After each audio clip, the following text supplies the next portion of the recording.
Chapter 2.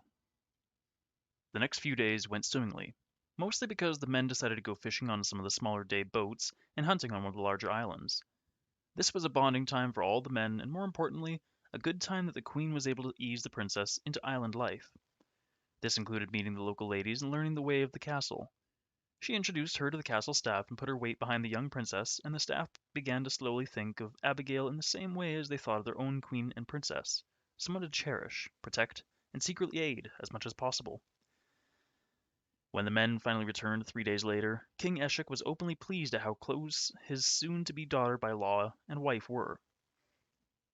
He presented his wife with another set of pearls, this time matching bracelets set, identically apart rare black pearls set in gold. There was much gasping and exclamations over their beauty, and with a bit less ceremony and a lot more guffness, the prince also gave his betrothed a similar black pearl ring set in silver. There was much blushing by the princess as her prince gave her a passionate kiss. At this time, King Eshek also went to his daughter, who was sitting reading a book on the island history of warfare. His great-grandfather had wrote and set a small necklace in front of her on the table. It was also of small isles pearls, creamy pink in color and set in rose gold. "Here, little girl, I thought this might look pretty and match with the necklace your uncle, King Regan, sent you," he said gruffly, for he never knew how to speak to this tiny miniature of his wife that had the ferociousness that outmatched all his sons. Celine carefully closed her book after checking to make sure she knew the page before picking up her necklace. She studied it with her serious purple eyes before looking up and giving a rare, small smile to her sire. "Thank you, father," she started very carefully. "I shall wear and treasure it always. No matter where I go in life, I shall remember the Isles." Her voice was quiet and strong, and right there she slid the present over her neck so it settled beside her rose necklace. Never one to stand on ceremony, she picked up her book and resumed her reading. King Eshek motioned to his wife, and they left the room together, Queen Rosabelle on his arm. "Have you mentioned to Celine that we plan on sending her away for marriage?" he asked curiously as he led the way to his wife's chambers. Rosabelle walked with him, her apprehension level slowly rising the closer they got to her private chambers. Once there, she entered before her husband and went from her sitting room to her bedroom, where she carefully placed her presents on her vanity, taking another moment to admire them. "Nay, husband, I thought it was best to wait until we might actually have a betrothal set for her to mention it to her. Why do you ask?" she asked as she disguised her nervousness, unclasping her jewelry to put it in special cedar boxes to prevent aging. "She just implied to me that she knows that one day we mean to send her away," he muttered disgruntled as he poured himself a mug of ale. Rosabelle smiled, removing her rings. "She is a wise little girl." Her husband's hand brushing through her hair from behind nearly gave Rosabelle a heart attack, and she kept her eyes down until her husband spun her around and mashed her mouth with his. She smothered a protest and went with it, meek and obedient. He pushed her to the bed, and she went submissively. He pushed her back on the bed. He reached forward and began to pull her skirts up past her trembling thighs as he used his other hand to open his pants. She spent the next few minutes staring up at the top of her bed, patiently waiting for it all to be over. Finally, he rolled off her and did up his pants. Rosabelle quietly pushed her skirts down from modesty past her knees. Eshek sat up and glanced at his wife. Noticing her wincing, he leaned over and impulsively kissed her cheek. "I'll send you a hot bath, my queen," he told her, and she muttered her thanks, still staring at the floor as he walked out of the room. He never knew she always bathed after because she couldn't tolerate going to bed with this scent on her. She had a few minutes of quiet until her maids came in and began to set up her bath. Finally, she sat up and was helping off the bed by her maids. They assisted her in disrobing and getting into the tub.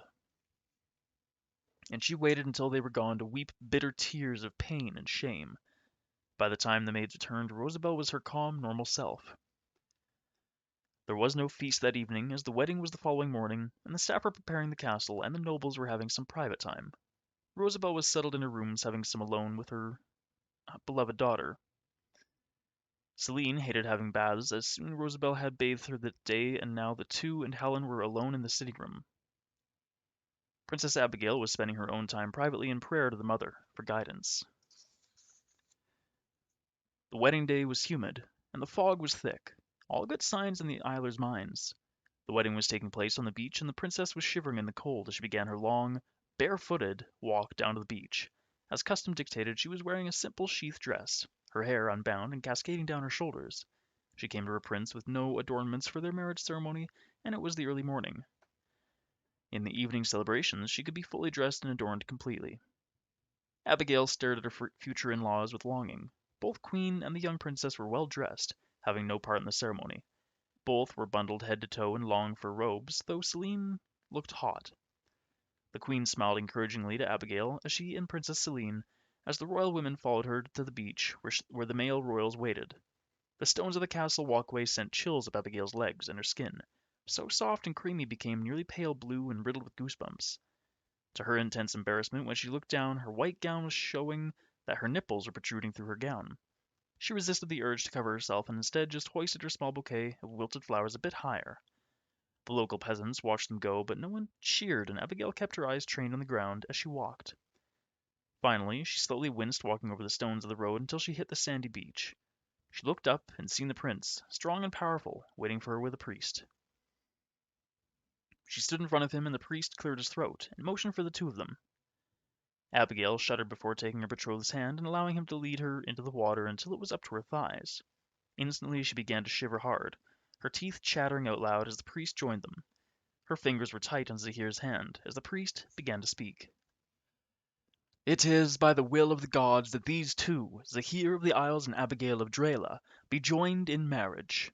She will bear the Isles heirs. She will protect and nourish the future generations of kings. He will cherish and guard her, and teach their children to be strong, seafaring captains who honor our traditions. In return for her loving care, Zahir vows to love and care for her in sickness and health. He will take no other wives and honor her for all their days together. Do you both swear to uphold these ancient vows, to follow the traditions of the Isles, to guard our home, and to teach your children to be powerful and strong leaders of the Isles?" The priest droned on, looking first at Zahir. "I do." Zahir's voice boomed across the water, to the onlookers. Abigail's softer voice chattered out, I, I, I did, I did do. She was shaken by that point. "You may kiss your consort, your grace," the priest told him, and suddenly Abigail's completely cold body was slammed against the hot chest of Zahir, and he wrapped his arms around her. She had a brief moment to treasure the warmth, and then his hand was on her rump, and he pulled her in until there was no water between them, and she could, with distinct horror, feel a large throbbing hard manhood pressed against herself, before his other hand tipped her head and a hard mouth slammed into hers. She gripped his shoulders, trying to hold some distance between them. However, he felt her shivering still, and instead of putting her down, he scooped her up, putting one hand beneath her knees, and he carried her out of the water. The water did nothing to hide his erection, nor her shivering, as the cheers came up from the crowds. "He'll whelp a babe off her within a year, my dear. Don't doubt me there." King Eshek spoke proudly to his wife, and Rosabelle nodded a bit reluctantly, though her husband didn't see it that way. She doubted the princess would be able to survive years of hard pregnancies and the attentions of her husband. Amongst the congratulations, Zahir felt a tug on his armful of shivering bride, and he looked down to see his little sister. Serious purple eyes stared up at him, and she lifted her robe, realizing her intent. He bent enough for Celine to tuck the thick fur robe around a freezing cold Abigail. "I thank you, princess, but won't you get cold?" Abigail asked Celine, chattering as her shaking got out of control, and she pulled the robe closer. "I won't. I'm very sturdy. Someone should have told your handmaids to bring you a robe for after the ceremony. And please, Sister Abigail, call me Celine. We're family now." Celine spoke, her voice quiet and hidden, as she smiled briefly at her before disappearing beside her mother again. Zahir straightened up and looked down at his new wife. "She likes you. Celine usually hates everyone," he told her, faintly amazed that his sister had been so nice to Abigail. Abigail kept her eyes on the fur trim of the robe. "She's a very sweet child," she muttered, which made him laugh outright before announcing that they better get back to the castle before his bride turned into an ice princess. That evening they went through the landlocked ceremony. This one was indoor and with a beautiful ivory gown that brought to the bride's natural good looks, and the prince looked swarthy in his captain's uniform used for ceremonies. The fires crackled loudly in the background, and the gathered royalty and nobility watched as once again the couple vowed to take each other in matrimony and protect the Isles. And they all laughed as once again the groom kissed his bride with great vigor and made her blush again. Many ribald jokes were made at the expense of the bride. The feast was rambunctious, and Rosabelle quickly sent her four youngest to bed by dessert. King Eshek was drunk, but agreed with a large swig of ale that ended up splashing down his front. Rosabelle sat and visited with the Lady Kaisa. "Your Grace, may I be frank with you?" Lady Kaisa asked, leaning close so they could chat without having to yell to be heard. The fine wine had made both ladies quite flushed and chatty, so Rosabelle wiggled closer and nearly giggled as her wine sloshed near the edge of her goblet. "Do dear tell. I'm intrigued," she drawled, and took a big swig. "Since the princess's mother died giving birth to the last princess, I don't think anyone has told her about intimacies between a man and a woman," Kaisa said, and wiggled her eyebrows, trying to stay upright. Rosabelle blinked for a few moments, trying to figure out what she meant. Then her jaw sagged as it dawned on her, and she stared at the wife. "Oh, I guess that's my job now," she muttered, shooting the lady a slightly panicked look before turning to her husband, who was roaring with laughter at the dancing fools. She grabbed his arm a little hard by accident, making him turn to look at her. She realized that they were both drunk, and when she looked in his eyes, she could see the heat in his eyes, and shockingly she felt the answering heat, and her blush got deeper. She didn't understand the attraction, but she had had too much wine to fight it. She leaned forward, and he leaned into her, his one hand digging at her dress, lifting it up against her thigh. "Darling, I have to take the princess aside before the bedding ceremony. She doesn't know what to expect," she whispered at him, and went to get up sluggishly. But he dragged her down on his lap, and she laughed wiggling as his wet mouth attached to her neck. She felt strange. This wasn't how she usually reacted when her husband touched her. "Darling!" she laughed, protesting, pushing his hands off her as he unwillingly allowed her off his lap. She steadied herself by holding onto the throne before walking off. She touched Abigail's shoulder and motioned her off. Lady Kaima and her handmaidens followed as they slipped from the rowdy hall. Once back in the princess's private rooms, the ladies began to help Abigail change. Her hair was unbound and brushed her hair. Her teeth were brushed, and she was lightly dusted with powder. And all the while they began to talk. "Now, Princess, what have you been told?" Rosabelle asked, as she took another sip of wine, as the maids began to help Abigail into her wedding nightgown. "Just that it hurts the first time and that there's blood." Abigail was shaking nearly as bad as she had during the Isles marriage ceremony that afternoon. Her skin was pale, and she looked like she was going to faint. "My princess, that depends on the woman and the man. Personally, the first time for me it was merely a pinch, a dash of blood, and then I was fine," Kaima told her soothingly, and Rosabelle's jaw almost hit the ground, but she managed to contain herself. Her first time had been very bloody and very painful. In fact, until her third child, sex had hurt badly. Now it still hurt. She managed to conceal herself in time and took another sip of wine. "Your Majesty, what was your experience like?" Abigail asked, and Rosabelle gulped down the rest of her goblet before setting it to the side.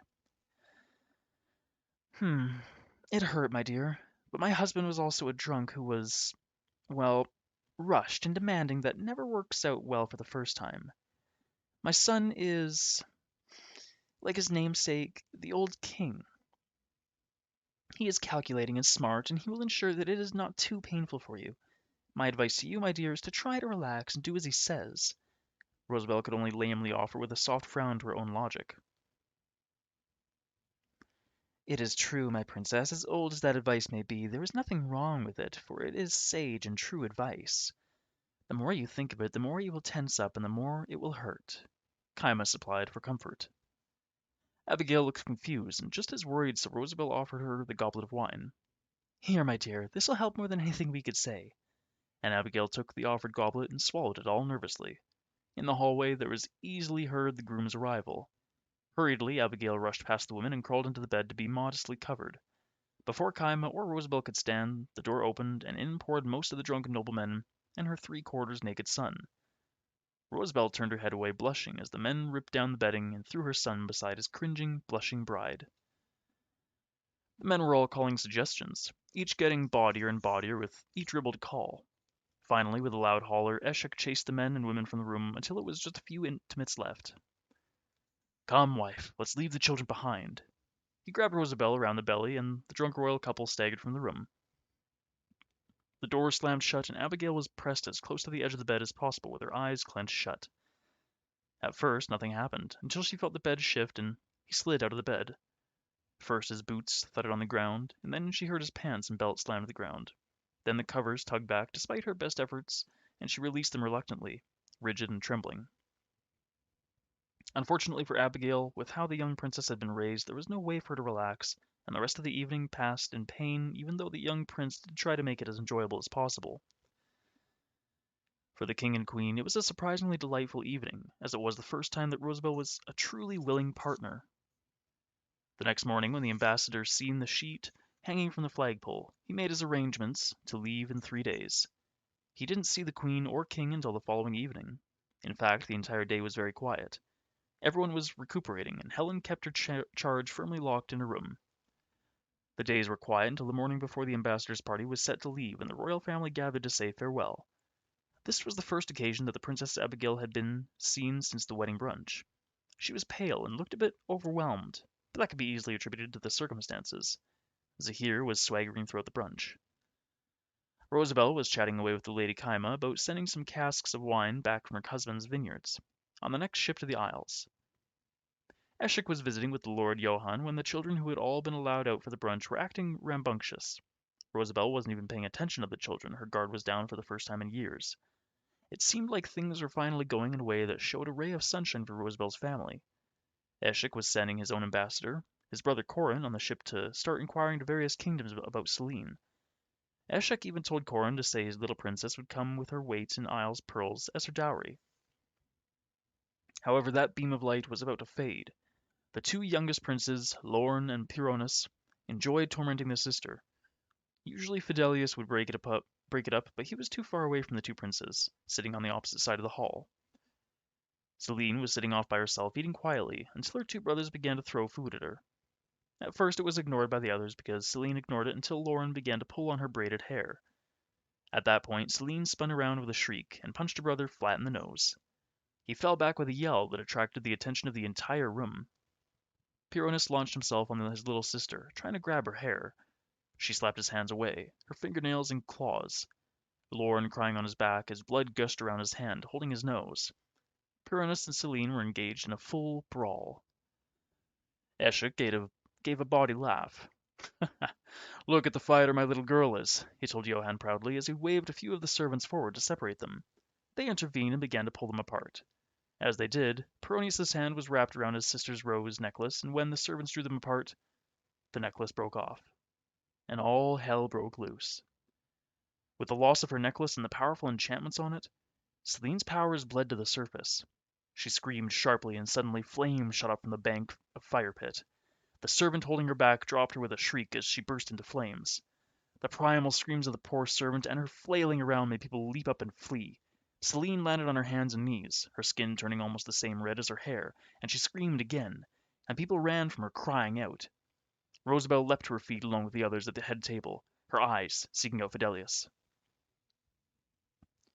"Her necklace!" she screamed to him, and with a grim but determined look on his face as he barreled past the terrified people to the little princess, who had flames leaping from her, and grabbed her, clenching his teeth against the pain, and he grabbed the necklace where the slack-jawed Pyronus had dropped it on the ground and pressed it into her hands. The second that the necklace touched her skin, the flames vanished from her skin, but a deep light glowed from the fireplace, and stepping from the fireplace came a figure banked in flames, and a cloak of gold stood in the hall, taller than any mortal, and none could look into her eyes. "Calm yourself, my child." A voice as deep as the oceans and as whipped as the winds that filled their sails echoed, everyone clasping their hands over their ears. She was gone as quick as she came. Selene inhaled deeply and raggedly, her arms wrapped around Fidelius as she began to shake. Rosabelle's hand clenched around her throat, and she was panting as she cast terrified eyes to her husband. She thought she was going to drop dead. His skin was a dull red and his eyes were bugging out.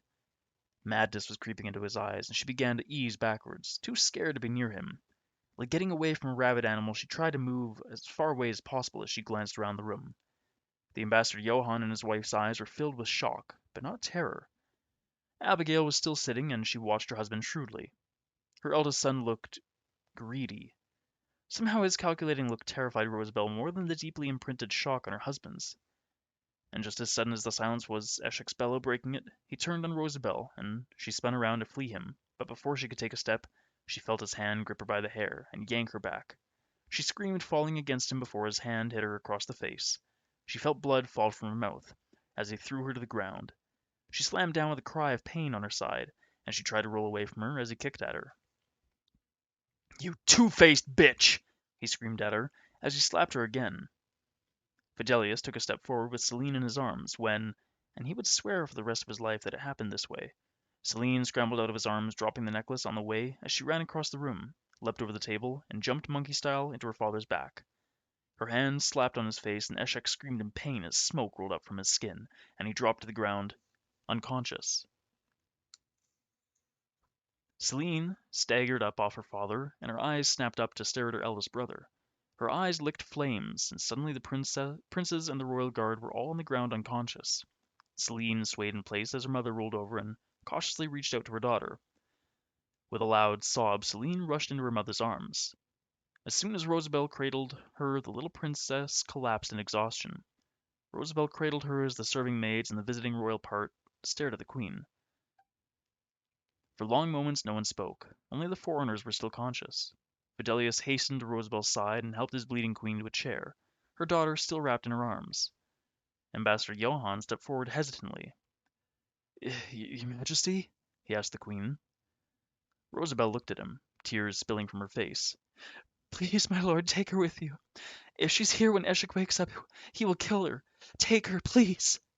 She pled with him, cradling her daughter from her knees, blood staining her gown. Eyes filled with tears made the queen a beautiful picture. The ambassador was hesitant, for he did not want to make things difficult for his princess he was leaving behind or the king he was going to. "My queen, I'm not sure what I can do, but what will happen to my princess if I do this?" He asked but Rosabelle would not listen to reason. She began to sob hysterically, shielding her daughter with her body as she rocked back and forth. It almost broke the man's heart, and he looked desperately at his wife. Before she could whisper, there was an echo from the fire. "I will protect all who save my child." And they shuddered in the deep silence before Lady Kaisa spoke. "Can she be smuggled aboard the ship? We can hide her aboard so Eshek doesn't find out, and then we can smuggle her off at a port. Rosabelle, we will only take a few people, and they must be disguised. There are other ships leaving. The king will not know which ship you smuggled her on, so hopefully that will confuse him. Once we are at a first port, then it is your men in arms duty to get him to safety." She told her, and Rosabelle's sobbing continued while she nodded. "Kaima, I'm not sure this is a good idea," Johann began, only to be interrupted. "You must, Ambassador. I will not have my sister burnt alive at the stake by her madman of a father.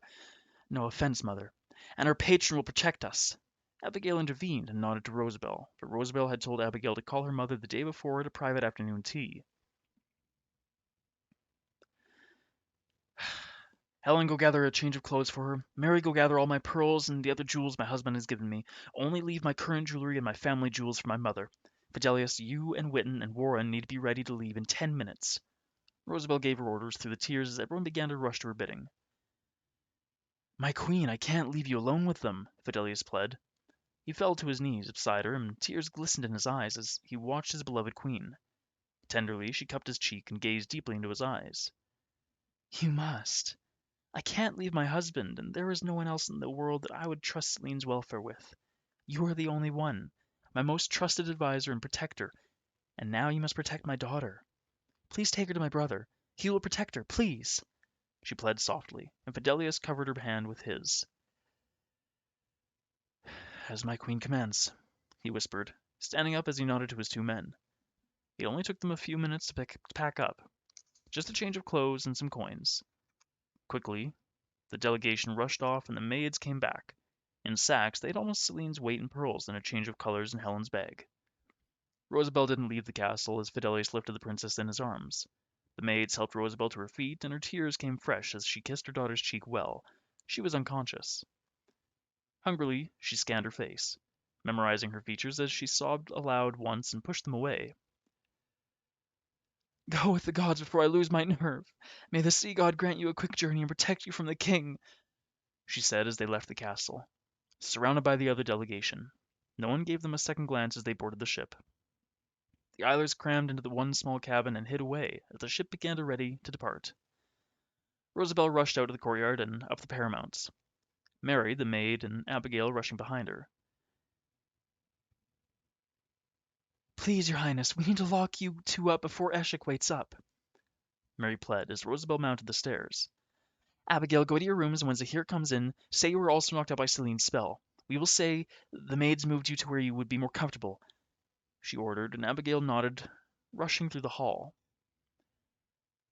"And you, my queen? What of your safety?" Mary pled, and Rosabelle waved her hand dismissively. "I've already lost my precious daughter. Whatever Eshik does to me, I don't care. Celine will be safe from him," she said, as she rushed to the edge of the paramount, and she watched as the ship began to leave port. And with tears rushing down her face, as she knew deep in her gut that she would never see her beloved daughter again and now begin her own personal hell, she heard bellows behind her as her husband came out of his slumber, and with her hands biting into the stone, silent tears streaking down her face, she watched the ship sail out of view as her husband got closer. The last thing she recalled before her face smashed into the stone was the ship's sail winking out of sight on the open ocean.